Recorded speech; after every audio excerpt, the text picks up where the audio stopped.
The hegemony of Velthor had ruled the stars for 60,000 years, and in all that time, they had never once been wrong about a species they had studied.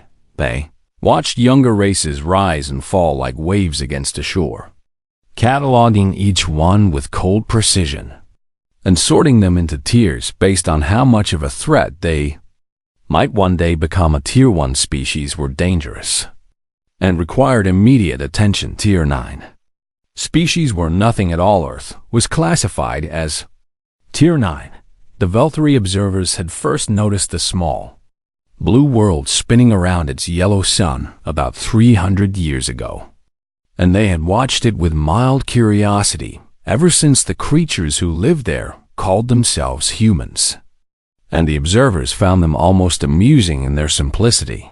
They were short-lived things, their bodies failing after barely a century of existence, and they spent most of that brief time fighting among themselves over patches of dirt and disagreements about invisible gods. The Velthori High Council received the assessment report and barely glanced at it before filing it away. They will destroy themselves within 300 cycles, the report concluded. No intervention required, no resources to be allocated, no further observation necessary beyond standard monitoring protocols. And so the hegemony forgot about humanity.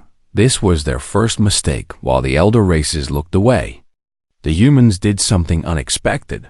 They survived. They did more than survive. They grew. The nations of Earth continued to quarrel. Yes, but they also built, and they dreamed, and they reached upward with hungry eyes toward the darkness between stars.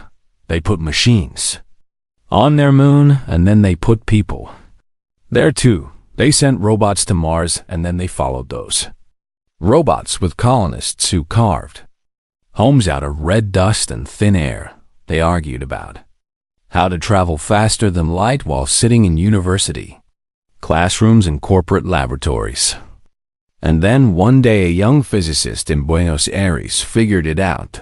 The first human ship to break the light barrier was called the Esperanza, which meant hope in an old Earth language, and when it vanished from normal space and reappeared 3 light years away, humanity celebrated in every city, on every world they had touched within 50 years. Human colonies dotted a dozen star systems within 100 years. They had spread across an entire sector. The Velthori monitoring stations detected the expansion and flagged it for review. But the bureaucracy of the hegemony moved slowly, and the report sat in a queue for decades before anyone important read it. By then, humanity had already crossed into hegemony space. The first contact happened near a gas giant called Pallor 7, where a human survey vessel encountered a hegemony patrol ship. The humans broadcast greetings in every language they knew, mathematical sequences, musical compositions, and offers of peaceful exchange. The hegemony patrol commander studied the small, fragile-looking ship and the eager creatures inside it and felt nothing but contempt. He reported the encounter to his superiors with a recommendation that the humans be brought under control before they spread any further. They are like vermin, he wrote, breeding fast and moving faster, with no understanding of their place in the natural order of things. The report reached the dominion of Kralith, the military arm of the hegemony, and High Commander Var Sin read it with interest, vored even by Kralith standards, his scale scarred from 100 campaigns, his eyes cold with the certainty of someone who had never lost a war. He had crushed rebellions and conquered worlds and bent entire civilizations to the will of the hegemony. And he saw in humanity nothing more than another opportunity to demonstrate Kralith supremacy. Dispatched a delegation to meet with the human government, a collection of diplomats backed by a fleet of warships, with instructions to deliver an ultimatum. The humans would accept protectorate status under the hegemony, surrendering control of their expansion and paying tribute to the elder races, or they would face the consequences of refusal. The delegation arrived at Earth with great ceremony, their massive ships darkening The skies above the human homeworld, as they descended to meet with the united Terran Count Silvereth himself, did not attend, considering the task beneath his dignity. But he watched the proceedings through a live feed from his command ship. The human leaders gathered in a great hall to receive the ultimatum, and Vareth studied them with cold amusement. They were so small, he thought, so soft and weak and temporary. Their lives flickered like candle flames, and they had the audacity to believe they deserved a place among the stars. The lead diplomat, a towering Kralith named Thurnvax, read the terms of submission in a voice that echoed through the hall like thunder. You will cease all expansion beyond your current borders, he declared. You will submit to hegemony oversight in all matters of technology and military development. You will pay tribute equal to 15% of your gross planetary output, and you will acknowledge the supremacy of the elder races in all galactic affairs. He paused, letting the weight of the words settle over the assembled humans. You have 3 days to accept these terms, and refusal will result in consequences you cannot imagine.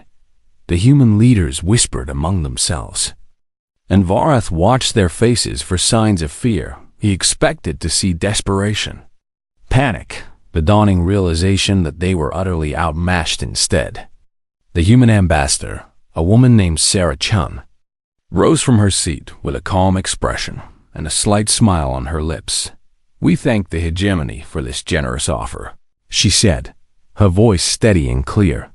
We will need 3 days to consult with our people and our colonial governments before we can give you a formal response. Theron Vax blinked, uncertain how to interpret her tone. You understand what refusal means, he said. We understand completely, Sarah Chun replied. 3 days, as you offered, and then you will have our answer. The delegation withdrew to their ships, and Vareth watched them go with a growing sense of irritation. Something about the human ambassador bothered him. Something in her eyes that did not look like fear at all, but he dismissed the feeling as irrelevant.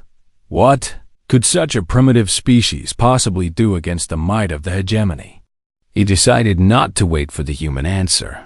3 days was too long to waste on creatures who did not matter, and he saw an opportunity to teach them a lesson they would never forget. There was a human colony on the frontier, a mining settlement called Ember Falls on a world designated Cygnus 4, and it was far from Earth, far from any significant defense. 12 million humans lived there, going about their small lives in ignorance of the forces that were about to descend upon Themvereth. Summoned his fleet commanders and gave them their orders. Destroy the colony, he said. Leave nothing standing. Let no ship escape. Make an example that the entire galaxy will remember. His officers saluted and departed to carry out his will. This was their second mistake, and it would be their last.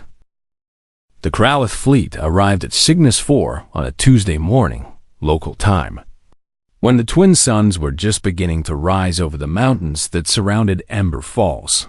The colony had been built in a valley. Between those mountains, a sprawling city of prefabricated buildings and mining installations that had grown over 3 generations into something that felt like home children were walking to school. Miners were heading to the extraction sites. Families were eating breakfast together, and no one had any idea that death was falling from the sky. First warning came when the orbital defense satellites detected the incoming ships. But the satellites were old and few, designed more for tracking asteroids than repelling invasion fleets by the time the alarms began to sound. The Kralith were already in position. Commander Jira Okonkwo was the highest-ranking military officer on Cygnus 4, a veteran of the Mars border conflicts who had taken this quiet posting. To be closer to her aging parents, she stood in the command center watching the tactical display fill with red markers and felt her stomach turn to ice. How many ships? She asked. Though she could see the number herself, 47 confirmed, her lieutenant replied, his voice shaking. 12 capital ships, 35 support vessels. They are not responding to hails. Jira closed her eyes for a moment and thought of her parents in their small house on the eastern ridge. Thought of the children in the schools. Thought of the 12 million people who had trusted the military to keep them safe. Sound the evacuation, she ordered. Get everyone to the shelters, launch whatever transports we have, and prepare to defend this colony. She knew it was hopeless. The defense grid consisted of 6 orbital platforms and a handful of ground-based weapons. Enough to deter pirates, but nothing that could stand against a Krolith battle fleet. But she was a soldier. And soldiers did not surrender while there were still people to protect. The evacuation began with chaos and screaming. Families running through the streets. Vehicles jamming the roads. Transports lifting off from every available Pad 3 transports made it to orbit.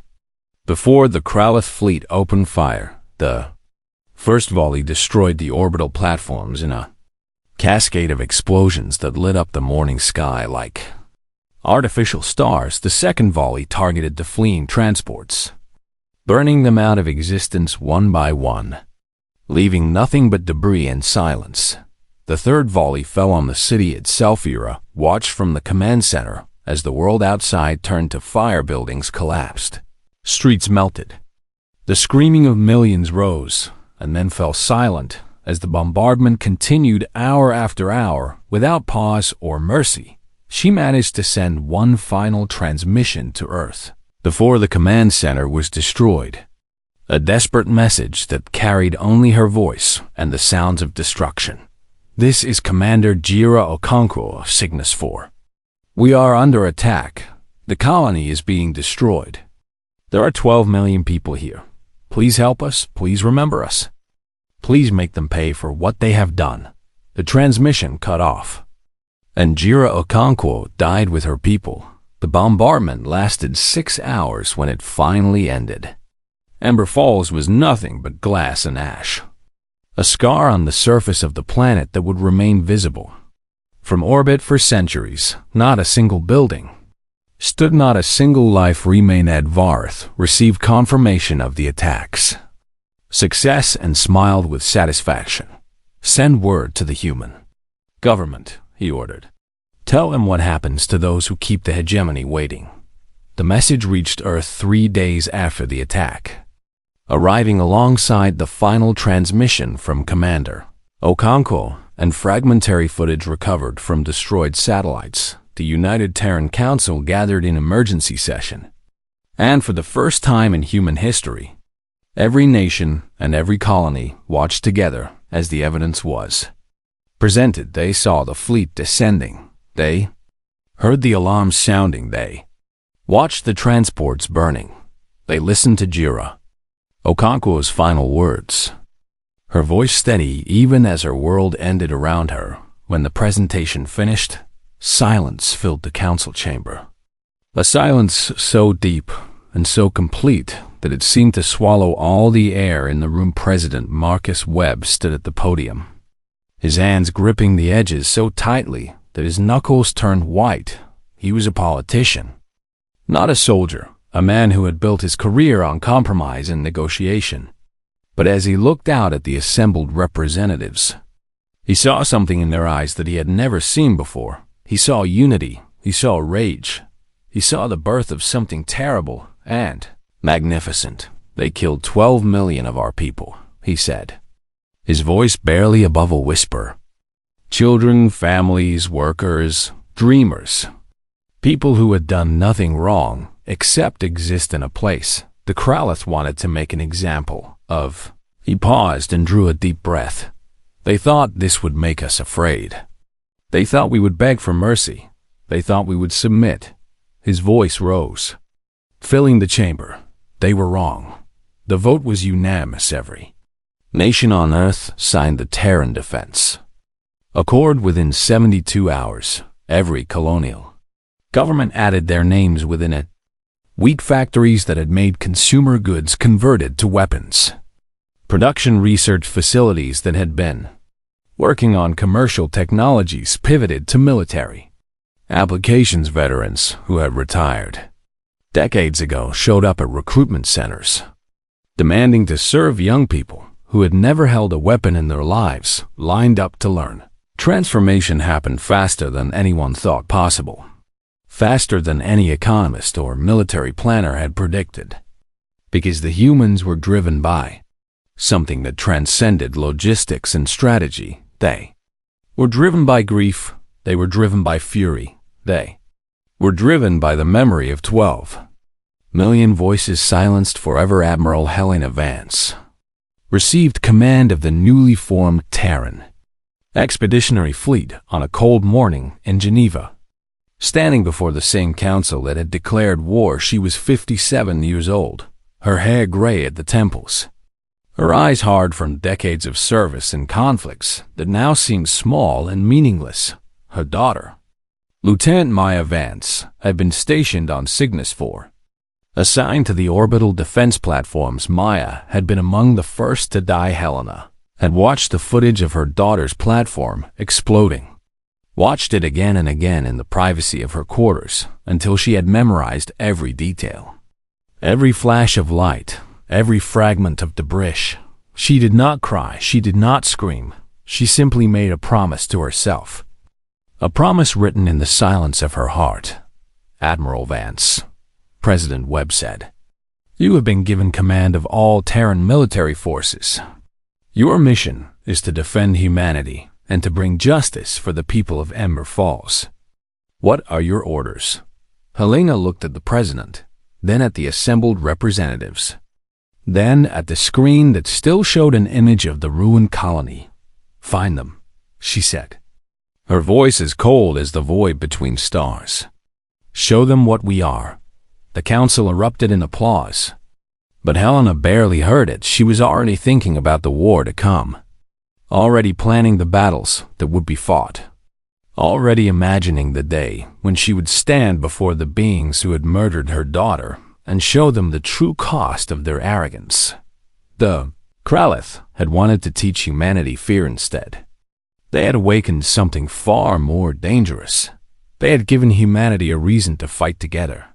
And a species that had spent 10,000 years perfecting the art of war against itself was now turning that terrible expertise outward. The stars themselves would tremble before it was over. The hegemony had studied humanity for 300 years. But they had studied them wrong. They had observed from a distance, cataloging behaviors and technologies without ever understanding what drove them, without ever grasping the truth that made humans different from every other species in the galaxy. The Valtteri scientists noted that humans lived short lives, rarely more than 100 years. And they concluded that this made humans fragile and insignificant. What they failed to understand was that short lives bred urgency. A Valtteri might spend a century considering a single decision. Confident in the thousands of years that lay ahead, a human knew that every moment mattered, that delay meant death, that the window of opportunity would close before they could blink. This urgency made humans fast, adaptable, hungry for progress in ways that longer-lived species could never comprehend. Gralith strategists noted that humans had a long history of warfare, fighting among themselves since the first days of their civilization. And they concluded that this made humans primitive and self-destructive. What they failed to understand was that 10,000 years of constant conflict had made humans the most experienced warriors in the galaxy. They had fought in every environment imaginable, in deserts and jungles, on mountains and beaches, beneath oceans and above clouds. They had developed strategies and tactics for every conceivable situation, learned how to wage war with stones and with nuclear weapons, with small bands of guerrillas and with armies of millions. Every other species in the hegemony had known peace for millennia. Their military traditions, fading into ceremony and parade, humanity had never stopped fighting, never stopped learning, never stopped adapting. The hegemony observers noted that humans were emotional creatures, prone to love and hate, grief and joy, passion and fury. And they concluded that this made humans weak and irrational. What they failed to understand was that human emotions were not weaknesses at all. They were fuel when a human loved someone. They would move mountains to protect them when a human lost someone. They would tear down empires to avenge them when a human believed in a cause. They would sacrifice everything, including their own lives. To see that cause triumph, cold logic could be calculated and predicted human. Passion could not. High Commander Vorath learned these lessons the hard way at the Battle of Talon's Reach. 6 months after the destruction of Ember Falls, he had expected the humans to be scattered and demoralized. Their fleets disorganized, their morale shattered by the demonstration of Kralith power. Instead, he found Admiral Helena Vance waiting for him with the combined might of the Terran Expeditionary Fleet. The battle began at dawn, local stellar time. When Vorath advanced scouts reported contact with human vessels in the asteroid field surrounding the system's outer planets, Vorath smiled at the report. Confident in his superior numbers and technology, he commanded 80 ships, including 4 dreadnoughts, the largest and most powerful vessels in the hegemony fleet.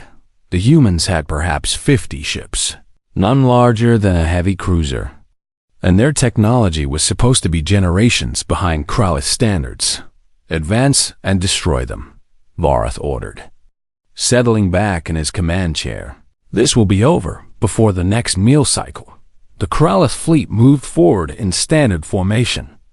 Dreadnoughts in the center, support vessels on the flanks. Fighters screening ahead. It was the same formation that had won them 100 victories against a dozen different species. The humans did not fight the way those species had fought. Admiral Vance had positioned her fleet among the asteroids, using the debris field to mask their signatures and break up the Kralith formation as the enemy ships entered the field. Human vessels struck from every direction at once, appearing and disappearing like ghosts, targeting engines and weapon systems with surgical precision. The Kralith ships were powerful but slow. Designed for overwhelming force rather than quick maneuvering, the human ships were smaller but faster, able to dance around their enemies, striking and withdrawing before the Kralith guns could track them within the first hour.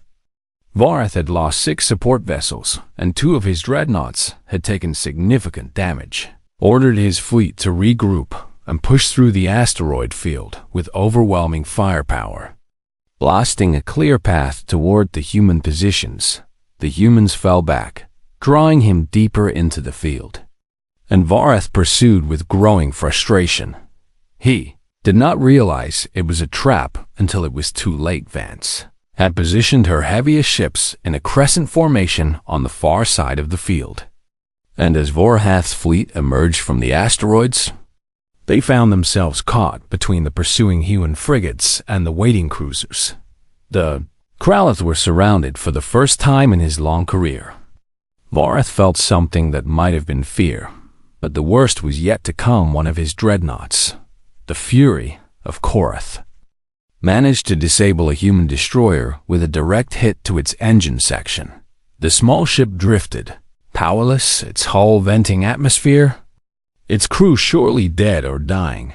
Standard doctrine called for leaving such vessels to expire while focusing on active threats. The human destroyer did not expire. Instead, its emergency systems flared to life, and the crippled ship began to move again, not away from the dreadnought, but toward it. What are they doing? Vorath demanded. Staring at the tactical display in confusion, his sensor officer's voice trembled as he replied, "They are on a collision course. High Commander, they have overloaded their reactor. They are going to ram us." The crew of the destroyer knew they were dead. Their ship was broken, their weapons offline, their escape pods destroyed. They had nothing left except one final choice. They chose to take their killer with them. The destroyer struck the Fury of Korath at full emergency acceleration, its overloading reactor detonating on impact, tearing through the dreadnought's bridge and command section in a blast of nuclear fire. Both ships died together, their debris spinning away into the darkness. Vorath watched in stunned silence as one of his mightiest vessels was destroyed by a ship a fraction of its size, crewed by beings who had chosen death rather than defeat. For the first time in his life, he understood what he was truly facing. "All ships," he commanded, his voice hollow. "Retreat. Fall back to the jump point." "We are leaving." The Kralith fleet withdrew in disorder, leaving behind the wreckage of their defeat. They had lost 4 capital ships, 12 support vessels, and hundreds of fighters. The humans had lost perhaps a dozen ships in total, including the destroyer, whose crew had sacrificed themselves to destroy the dreadnought. When Vorith's report reached the Hegemony Council, it contained a phrase that would be repeated in whispers throughout the elder races for generations to come. "They do not fight like a species that fears death," he wrote. "They fight like a species that has already accepted it. They fight like creatures who have nothing to lose and everything to avenge. We have made a terrible mistake. We have awakened something we do not understand." The council dismissed his concerns as the excuses of a commander who had suffered his first defeat. They would learn the truth soon enough. Humanity was coming for them, and humanity did not forget. Humanity did not forgive. 2 years after the massacre at Ember Falls, the galaxy had changed beyond recognition. The hegemony that had ruled unchallenged for 60,000 years was crumbling. Its fleet scattered, its alliances fracturing. Its once mighty member races looking over their shoulders in fear of what was coming for them. Humanity had become the most terrifying force the elder races had ever encountered. It was not just their weapons. Though those had improved beyond anything the hegemony had predicted, human engineers had captured Kralith ships and stripped them down to their smallest components, learning every secret of elder race technology in months rather than the decades it should have taken. They did not simply copy what they found, they improved it. Kralith energy weapons became lighter and more powerful. In human hands, hegemony shield technology was modified to cycle at frequencies that made it nearly impenetrable. Jump drives that had remained unchanged for millennia were redesigned to travel farther and faster than anyone had thought possible, but the technology was only part of it. Truly terrified the elder races was the way humans waged war. Admiral Vance had studied every conflict in human history, from the ancient battles fought with swords and spears to the modern wars of her own time, and she had distilled those lessons into a doctrine that the hegemony had never faced. Total asymmetric warfare. Human fleets struck supply convoys, leaving combat vessels untouched but starving them of fuel and ammunition. Human saboteurs infiltrated shipyards and manufacturing centers, planting explosives that destroyed months of production in single moments. Human propagandists broadcast messages into hegemony space, speaking directly to the oppressed species who had lived under elder race rule for generations. "You do not have to serve them," the messages said. "You do not have to fear them. They are not gods. They can bleed. They can die. They can lose. And we are proving it every day." The response exceeded all expectations. The Ven, a reptilian species who had been conquered by the hegemony 8,000 years ago, rose up against their masters in a coordinated rebellion across 40 systems. The Psyloxy, an insectoid race who had been reduced to slave laborers in Kralith factories, sabotaged weapon shipments and passed intelligence to human agents. The Morth, the Kelini, the Draven, species whose names had been forgotten by the wider galaxy, remembered who they had been before the hegemony came, and they chose to fight. Humanity was no longer alone. They had allies, partners, friends who shared their cause, and together they formed a coalition that grew stronger with every passing month. High Commander Vorith watched his empire crumble and raged against his own council for their failure to take the threat seriously. "We must commit everything," he demanded. "Every ship, every soldier, every resource. We must crush them now before it is too late. But the council was divided. Some members already seeking secret negotiations with the humans. Others too afraid to commit their own forces to a war that seemed increasingly unwinnable. Evereth returned to his homeworld of Korath Prime, determined to make a final stand. Determined to show the galaxy that the Kralith could not be defeated, he fortified the planet with every weapon and shield generator he could gather, surrounded it with his remaining fleet, and waited for the humans to come. They came, but not the way he expected. The Battle of Korath Prime began not with a fleet action, but with silent human ships appeared at the edge of the system and simply waited, making no move to attack.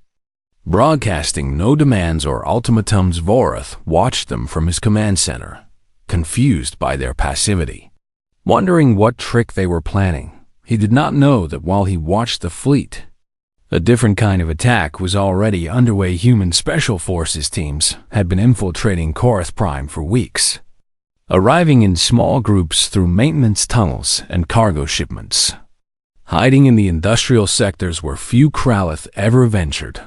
They were equipped with the most advanced technology humanity had ever produced. Neural implants that accelerated their reflexes, powered armor that multiplied their strength, weapons that could burn through Kralith scales like paper. Their mission was not to kill Vorath or destroy the city. Their mission was to disable the planetary defense grid from the inside. Commander David Reyes led the primary assault team, a collection of soldiers from every nation on Earth who had volunteered for a mission that everyone knew would probably be a one-way trip. They moved through the underground tunnels like ghosts, avoiding patrols, disabling sensors, making their way toward the central shield facility that protected the capital city. The facility was guarded by the best soldiers the Kralith had, warriors who had trained their entire lives for combat, veterans of 100 campaigns. David's team killed them in 17 minutes, not because humans were stronger than Kralith. They were not because human weapons were more powerful. They were only slightly better, but because humans had been fighting each other for 10,000 years, and they had learned things about close combat that the Kralith could not imagine. They knew how to move through corridors and clear rooms. They knew how to cover each other and exploit weaknesses. They knew how to stay calm when everything was chaos and death. By the time the Kralith commanders realized what was happening, the shield facility was in human hands. The planetary defense grid went dark. Vorath screamed orders from his command center, demanding to know what had happened, but there was no answer. Only the growing realization that he had lost. Admiral Vance, watching from her flagship, saw the shields fall and gave the order to advance. The Terran fleet swept through the Kralith defenders like a wave through sand. Coordinated, precise, overwhelming. Within 6 hours, it was over. The Kralith fleet was destroyed or surrendered. The orbital platforms were captured or disabled. Human soldiers descended on the capital city, not to burn it as the Kralith had burned Ember Falls, but to occupy it, to secure it, to bring its leaders to justice. Admiral Helena Vance walked into the chambers of the Kralith High Council with a squad of Marines at her back and found Vorath waiting for her. Flanked by the remaining members of the hierarchy, she was not tall. Her hair was gray. Her uniform was simple. But when she entered that room, every Kralith present felt something they had never felt before. Fear, not of her weapons, not of her soldiers. Fear of her, fear of what she represented. "You could have left us alone," she said, her voice quiet but clear. "We were content with our little corner of the galaxy. We wanted to explore and trade and build. We were not your enemies." The Kralith hierarch, an ancient creature who had ruled for 3 centuries, hissed in response, "You were always destined to threaten us. Your expansion was inevitable. Your aggression was inevitable. We were simply the first to strike." Vance shook her head slowly. "No. What was inevitable was this, that if you struck us, we would strike back. Harder, forever. That is who we are. That is what you failed to understand." She placed a data chip on the table before them. "The terms of unconditional surrender. You killed 12 million of our people to teach us fear," she said. "Instead, you taught us that you could be beaten." The hierarch looked at the chip, then at the woman who had brought his entire civilization to its knees. "What happens now?" he asked. Vance met his gaze without blinking. "Now you answer for what you have done." The war ended not with humanity's destruction, as the hegemony had once believed inevitable, but with the complete collapse of the oldest power structure in the galaxy. 7 of the 12 elder species that had formed the hegemony sued for peace within months of Korath Prime's fall. Their governments desperate to distance themselves from the Kralith and their crimes. 3 more were forcibly demilitarized, their fleets dismantled, their weapons factories converted to civilian production, their military traditions reduced to nothing more than ceremonial guards and parade uniforms. The Kralith Dominion itself was dissolved entirely, its leaders arrested and transported to a neutral world where they would face trial before a court composed of every species they had ever wronged. Commander Vorath was among those brought to justice. He stood in the dock for 7 months, listening to testimony from survivors of 100 different atrocities, watching footage of 100 different massacres, hearing the names of billions of beings who had died because of orders he had given. When the verdict came, it was unanimous guilty on all counts. He was sentenced to spend the rest of his natural life in a prison built specifically for war criminals, a facility on a barren moon where he would have nothing but time to contemplate what he had done. Some said the sentence was too lenient. Some said it was not enough to balance the scales, but Admiral Vance, who had been offered the chance to execute him personally, had declined. "Death is easy," she had said, "living with what he did, knowing that everything he built has been destroyed, knowing that his name will be spoken with hatred for as long as beings remember history. That is worse than any death I could give him." Only the Velthari remnant continued to resist, fleeing to the galactic rim with whatever ships and followers they could gather, vowing revenge against the humans who had destroyed everything they had built. They sent threats and propaganda, promised that they would return one day to reclaim their rightful place, declared that humanity's triumph would be temporary. No one took them seriously. Galaxy had seen what humans could do when provoked, and the Velthari were welcome to hide in the darkness between stars for as long as they wished. Humanity, meanwhile, faced a choice about what to do with their victory. Some voices called for empire, for humanity to take the place the hegemony had held, to rule the galaxy as the elder races had ruled, to ensure that no one would ever threaten them again. But those voices were few, and they were drowned out by others who remembered why the war had been fought in the first place. "We did not fight to become what they were," President Marcus Webb said in an address to the United Terran Council. "We fought because they gave us no choice. We fought because they killed our people and expected us to kneel. We fought to survive, not to conquer." The Galactic Covenant was established 1 year after the war's end. A new alliance built not on domination but on mutual defense and free trade. Humanity did not claim leadership of the Covenant, instead proposing a rotating council where every member species would have an equal voice. The Ven joined first, grateful for the support humanity had provided during their rebellion.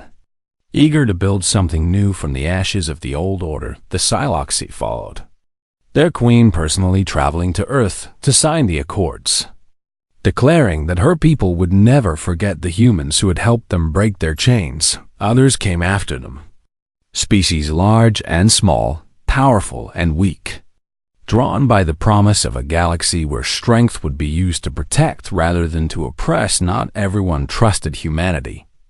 Of course, there were those who believed that the humans would eventually reveal their true nature, that any species capable of such devastating warfare must eventually turn that violence outward.